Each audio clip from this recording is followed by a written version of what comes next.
a question from Emra Aktuna, Yeah. and she's a big fan of Pixoloid for you guys. Well, thank you. So she's been watching your work, and she asked if do you search for freelancers by a project basis, and also are there people working for you guys remotely full time, or like I know you mentioned that, missed that, but we mentioned that earlier. So we have full-time artists in house. And we only work with freelancers on a project-by-project basis, because usually we need really specific people with really specific tasks, what we cannot handle in house. Usually we can handle most of the stuff in house, because which usually,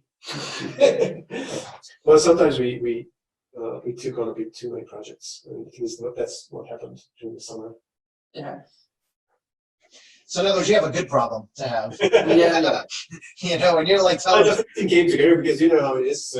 Sometimes people approach us and they say, okay, here's the school project, and are you available? And we say, yeah, okay, yeah, of course. And then 1 month, 2 months, 3 months, and nothing happens, and it just goes. And then you say yes for another project and for another project, and then suddenly there's like a flood, everything at the same time, like blah.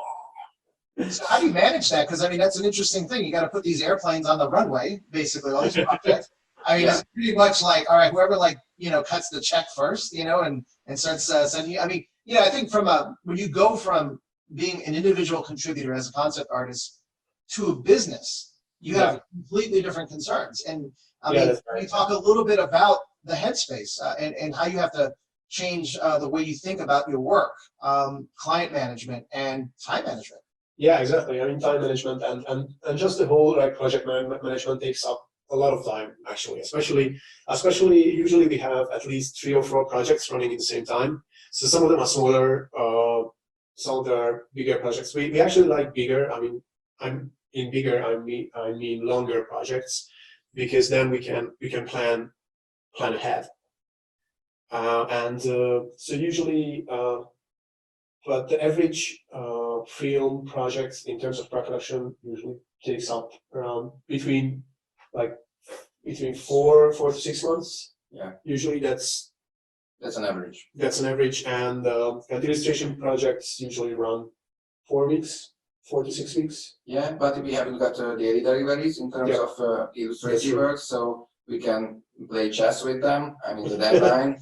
So it's not as urgent. So we have to, at first, we have to prioritize what is the main. Yeah, we usually prioritize based on the length of the projects, and so it's not really just the first comes first serves kind of thing, but also we have to.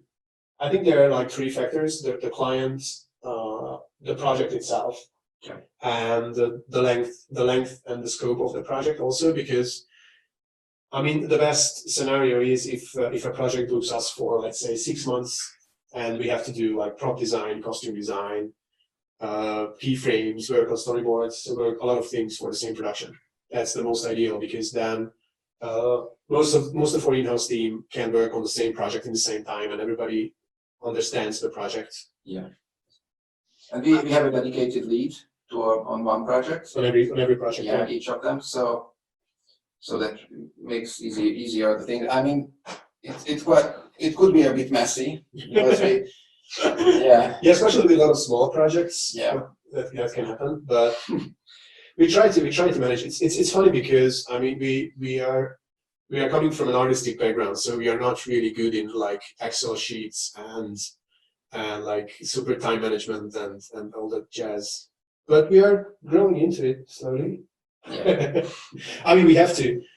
But the good thing is we learned a lot about like contracts and the legal side, and how to manage your own time during our freelance period, and that's what we try to do in the company as well. So the whole studio is basically an artist-driven studio, and that's what we would really like to keep. Yeah, it's a future as well. Thing.